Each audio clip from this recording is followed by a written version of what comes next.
प्यारे बच्चों, स्वागत है फिर से आप सभी का अपने चैनल पे। सबसे पहले यूनिट 1 को स्टार्ट करते हैं। यूनिट 1 के अंदर सबसे पहले जो आपको पढ़ना है वो आपको ये पढ़ना है introduction to data analysis. Data analysis के बारे में आपको पता होना चाहिए।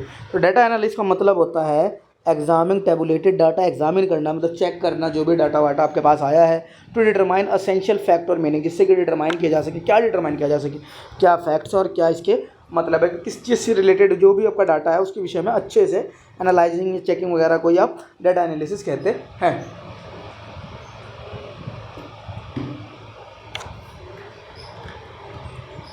It involve dividing complex factor. इसके अंदर इन्वॉल्व हो जाते हैं आपके डिवाइड करना कॉम्प्लेक्स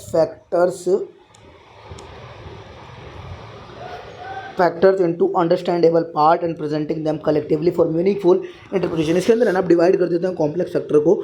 किस तरीके से डिवाइड करते हैं? अंडरस्टैंडेबल पार्ट, मतलब कि जिसको देख करके समझा जा सके, अध्ययन किया जा सके, इस प्रकार से उसको कन्वर्ट कर देते हैं। And presenting them collectively for meaningful interpretation, और इसको प्रेजेंट करते हैं काफ़ी मीनिंगफुल वे के अंदर। Before starting a researcher must draft a plan of analysis. मतलब स्टार्ट करने से पहले कोई भी जो रिसर्चर होता है ना, वो ड्राफ्ट रेडी कर देता है, अपने पास ड्राफ्ट रेडी रखता है, जिस and consult expert to draw factual result, और किसी एक्सपर्ट वगैरह से कंसल्ट करके है ना बेटर वे में प्रेजेंट करता है, जो भी उसके अंदर कमी वगैरह होती है उनको ठीक करके। ठीक है, फिर आ जाता है आपके पास बेसिक टर्म्स। कुछ बेसिक टर्म्स के बारे में आपको पढ़ने आना चाहिए। सबसे पहला जो बेसिक टर्म आपके पास दे रखा है वो दे रखा है नल हाइपोथेसिस। इसके अंदर है ना about the trait of population. इसके अंदर अजम्पशन लगाए जाते हैं ट्रेट ऑफ पॉपुलेशन के बाद there is no significant difference between sample factor and population parameter. इसके अंदर कोई मतलब नो सिग्निफिकेंट डिफरेंस, कोई डिफरेंस नहीं होता between sample factor and population parameter. Second आता है अल्टरनेटिव हाइपोथेसिस। अल्टरनेटिव के अंदर है ना ये डायरेक्टली अपोज होता है नल का। If the null hypothesis is rejected alternative is accepted. अगर नल वाला रिजेक्ट कर दिया जाएगा तो अल्टरनेट वाला चीज़ होगा बिल्कुल उनका उल्टा होता है। फिर आता है सिंपल। ये कंप्लीटली स्टेट करता है पॉपुलेशन डिस्ट्रीब्यूशन को। Population mean and standard deviation but non. इसके अंदर पॉपुलेशन के हिसाब से काम हो रहा होता है, पॉपुलेशन मीन वगैरह निकाल के थोड़ा आपका स्टैटिस्टिक्स का पार्ट हो जाता है। ठीक है। Non specific hypothesis do not completely indicate the problem. इसके अंदर प्रॉब्लम ही नहीं दिखाया जाता है, नॉन स्पेसिफिक हाइपोथेसिस होता है। और लेवल ऑफ सिग्निफिकेंस की अगर आप बात करते हैं तो the maximum probability of rejecting of the null hypothesis when the actually true usually set of advance 5, 1, 10% का होता है ये। ठीक है। फिर आता है आपके पास decision rule. The criteria stabilised by the researcher to determine whether the accept or reject null hypothesis. ये डिसीजन रूल के अंदर आपको पढ़ना होता है क्या क्राइटेरिया देखा जाएगा, किस चीज़ों के ऊपर है ना एक्सेप्ट करेंगे नल हाइपोथेसिस को या फिर रिजेक्ट करेंगे। अगर नल वाले को एक्सेप्ट कर लिया तो नहीं करा, अगर रिजेक्ट करा तो अल्टरनेटिव यूज हो जाएगा। सिंपल वाले में सिंपल ही होता है, पॉपुलेशन के ऊपर बेस होता है। नॉन स्पेसिफिक के अंदर प्रॉब्लम बताया नहीं जाता। लेवल ऑफ सिग्निफिकेंस के अंदर आप देखते हैं कि कितने चांसेस हैं, और डिसीजन रूल के अंदर आप डिसीजन बना रहे होते हैं। ये हो जाता है आपका basic terms in hypothesis testing. ठीक है। फिर आ जाता है type of trial in testing.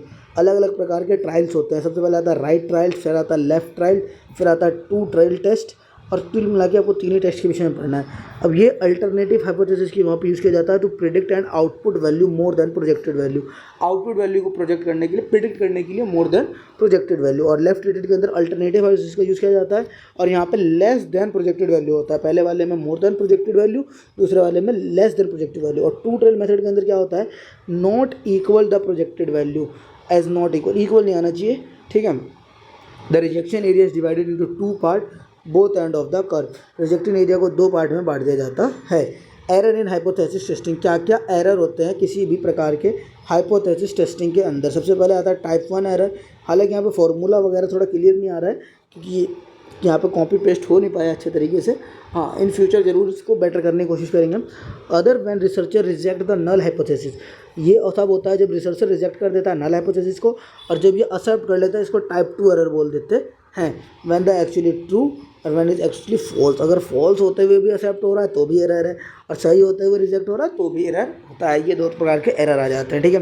फिर आ जाता है आपके पास the 6 step hypothesis testing process. 6 steps के हाइपोथेसिस टेस्टिंग प्रोसीजर के विषय में आपको पढ़ना है। Frame the hypothesis, define the null and alternative hypothesis based on research objective. इसके अंदर हाइपोथेसिस जो बेस्ड होता है पूरा का पूरा रिसर्च ऑब्जेक्टिव के ऊपर होता है। सेकंड आता है डिटरमाइन लेवल ऑफ सिग्निफिकेंस। इसके अंदर डिटरमाइन किया जाता है कॉन्फिडेंस लेवल, एग्जांपल 5% है, 10% है, 1% है। Before drawing sample so inference do not influence alternative. इसके अंदर इन्फ्लुएंस नहीं हो इसके लिए किया जाता है। फिर आता है कंसिडर अजम्पशन। कंसिडरेशन के अंदर स्टेबलाइज किया जाता है statistical assumption like normality, independence and error distribution. ये नॉर्मली अजम्पशन पे होता है, इंडिपेंडेंस होता है और एरर डिस्ट्रीब्यूशन पे होता है। Decision about statistical test, choose the appropriate parameter और नॉन अप्रोप्रिएट टेस्ट, इसको बोलते हैं डिसीजन अबाउट टेस्ट। फिर आता है इन्वेस्टिगेट सैम्पल डाटा।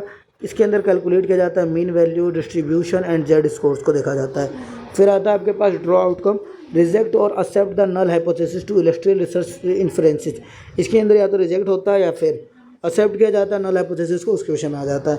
फिर आ जाता है स्टैटिस्टिकल टेस्ट, पैरामेट्रिक और नॉन पैरामेट्रिक। सबसे पहले पैरामेट्रिक की बात करें तो इसके अंदर पैरामेट्रिक टेस्ट का इस्तेमाल किया जाता है when the population distribution known normally distributed. जो पॉपुलेशन आपके पास जो नोन है वो डिस्ट्रीब्यूटेड होती है और कैन भी ईजिली अप्रॉक्सीमेट। सबसे पहले आता है टी टेस्ट इसके अंदर, देन ये टी टेस्ट का फॉर्मूला आ जाता है। फॉर्मूला आप आराम से देखिए, अच्छे से देखिए, क्योंकि फॉर्मूला समझ नहीं पाएंगे तो हो नहीं पाएगा।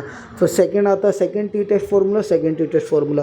दोनों फार्मूला आपके ऊपर बता दिए, आप अच्छे से नोट कर लीजिए। बाकी अगर आप कहते हैं कि वो क्या कहते हैं ऐसे प्रैक्टिकल प्रॉब्लम्स, तो वो भी बस कमेंट कर दीजिएगा, प्रैक्टिकल प्रॉब्लम्स आपको अलग से करा दिए जाएंगे। जेड टेस्ट फार्मूला ये होता है। तीनों फार्मूला आपके सामने आ चुके हैं, ठीक है। नॉन पैरामेट्रिक टेस्ट होता है, इसके अंदर ची स्क्वायर टेस्ट आता है। ची स्क्वायर टेस्ट का फॉर्मूला ये रहा।